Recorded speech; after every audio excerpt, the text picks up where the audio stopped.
Nedumbassery airport വഴി 20 കോടിയുടെ heroin കടത്തിയ കേസിൽ പ്രതിയായ ടാൻസാനിയൻ പൗരനെ കോടതി വെറുതെ വിട്ടു. മുഹമ്മദ് അലി കുയ്യാമനോയെ എറണാകുളം അഡീഷണൽ സെഷൻസ് കോടതിയാണ് വെറുതെ വിട്ടത്.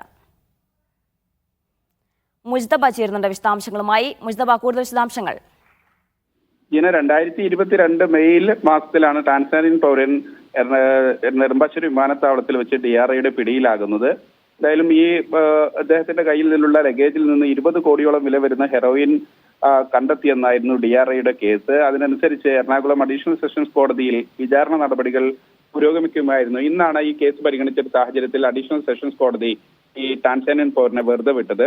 ഹെറോയിൻ കണ്ടെത്തിയെന്ന് പറയുന്ന ഈ ബാഗേജ് പ്രതിയുടേതാണെന്ന് തെളിയിക്കാൻ പ്രോസിക്യൂഷന് കഴിഞ്ഞില്ല. ഇതാണ് ഈ കേസ് നടത്തിപ്പിൽ ഒരു വീഴ്ചയായത്. കൂടാതെ സംഭവ സമയത്ത് വിമാനത്താവളത്തിലുള്ള CCTV ഫുട്ടേജ് കോടതിയിൽ ഹാജരാക്കാൻ പ്രോസിക്യൂഷന് കഴിയാതെ പോവുകയും ചെയ്തു. മാത്രമല്ല, ഈ സമീപകാലത്ത് വളരെ വില കൂടിയ നിരവധിയായ ഈ മയക്കുമരുന്ന് കേസുകളിൽ കാര്യമായ തെളിവുകൾ നൽകി അതുമായി ബന്ധപ്പെട്ട അന്വേഷണത്തിന്റെ പൂർണ്ണതയിലേക്ക് എത്തിക്കാൻ കേന്ദ്ര ഏജൻസികൾക്ക് കഴിയാത്തത് ഈ അന്വേഷണ ഏജൻസികളുടെ കൂടെ വിശ്വാസ്യതയെ കൂടി ബാധിക്കുകയാണ്. എന്തായാലും ഈ ടാൻസാനിയൻ പൗരനെ കോടതി വെറുതെ വിട്ടിരിക്കുന്നു.